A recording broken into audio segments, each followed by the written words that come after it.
What's up guys, it's Project back with a new build video for Rise, because we finally got new gear through the latest USJ event. Now this only applies to the Switch for now because the PC version of the event was delayed to February. Why? Yeah, I don't know, I thought events would be synced up from now on, but alas, Capcom. Anyways, through the USJ event, we got a whole new armor set as well as a new longsword and bow, which this video is going to be mainly about, as some have speculated that these new additions might shake up the usual armor sets. But did they? Well, let's find out. Now off the bat, I can say the longsword more than likely does not outpace Camille's, so Cammy's sword will still be the king for now. Homebreaker doesn't magnify elemental damage that well, and because of the nature of counterattacks and whatnot, nailing the elemental weak spots in most hits will be too tricky for most people, meaning the raw difference Cammy has over it will overtake any smidge advantage the sword might have against water weak monsters. So I would say it is not worth using, although I got like 3 of the event gems needed to make and upgrade it in one hunt twice, so it's not too troublesome to collect from the triple hunt USJ quest. Now the bow, well, bow is interesting. It offers 190 raw attack, 20% crit, 25 water, and is a spread 5 bow with Mighty Bow Plus.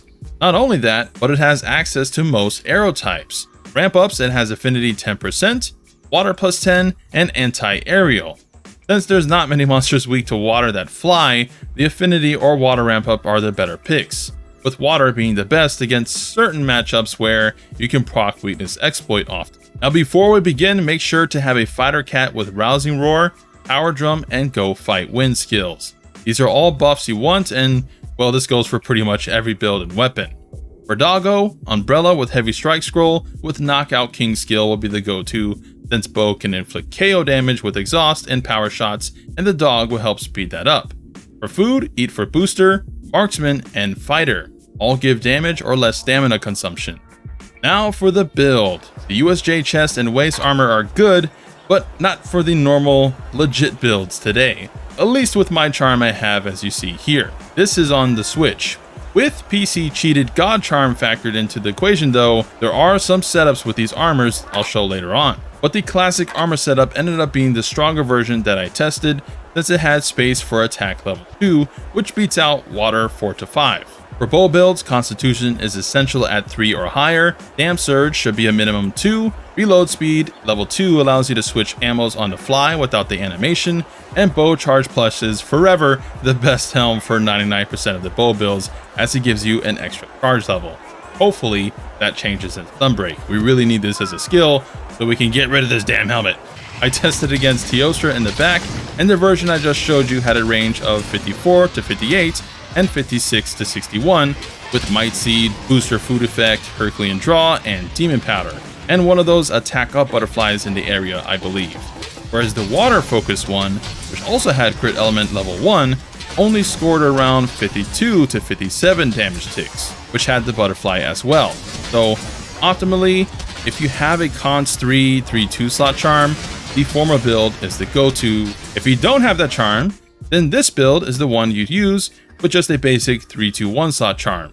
But of course the big question is it worth using over Rampage Bow? Well, Red Shot type does give you one more arrow compared to Rapid, and numbers wise, the first build seems close in damage to other Rampage runs I've seen against Tio. Likewise, the bow also has 20% more affinity than Rampage Bow, which has 0. So in an ideal scenario, the USJ bow can reach 100% affinity against Tio's head with Rousing Roar buff up, making use of that level 3 crit boost in full, while Rampage can only reach 80%. But Red has a downside in that you cannot be too far from the monster, otherwise damage drops off a cliff. So you might have to sacrifice the level 2 attack for say Evade Extender to ensure you can stay in range for maximum damage. In other words, which bow is better will depend on you, the player. Can you land all those spread shots on Tio or Anjanath's face consistently? If so, USJ should be better than Rampage. But if not, it might be worse than Rampage. So it all depends. Both bows get exhaust arrows, so the game plan is to use exhaust at the start of a fight, KO the monster, and then use Herculean Draw into power shots for maximum damage against their weak spot. Don't forget to carry nitro shrooms and empty files, as you can craft an additional 25 power shots with that too. But Rampage is not the only bow USJ is competing against. Enter Cammy Whammy. Cammy's bow is a giant contender for best bow against several monsters. Already it holds record times over Amoldron and Magnum Mallow, beating Rampage bow.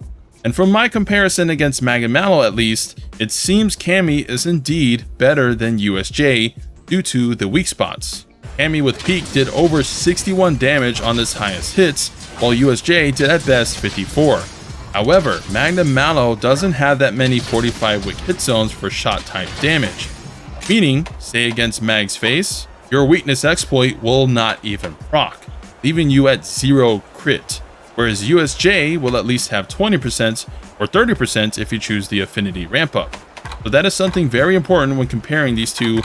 Begs the question, is crit boost even worth running over a more raw attack? That'll depend on the monster you're fighting. Now, I haven't touched bow in months outside of getting clips for this video, but I did get a time of 340 with the USJ build. Whereas with Cammy, I got around 420, blaze it, with the no peak version. Now, that's probably just rust and having bad RNG in Cammy's case, but yeah, that's my data sample I guess for a couple hunts.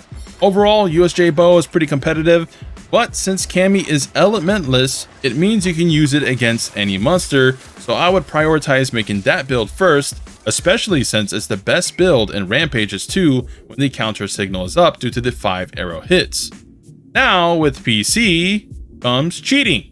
So here's a couple builds you can make for PC when USJ comes, as with perfect talismans, well, USJ armor does come into play.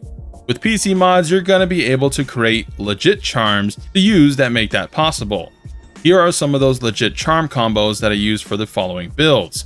These are all technically legitimate charms you can get from the game naturally, but the possibility is so astronomically low that it's unlikely anyone, especially other YouTubers, got this legitly.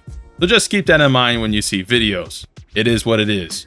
For Cammy, here's possibly the most damaging one. Get Peak 3, Crit Boost 3, and Attack Level 2.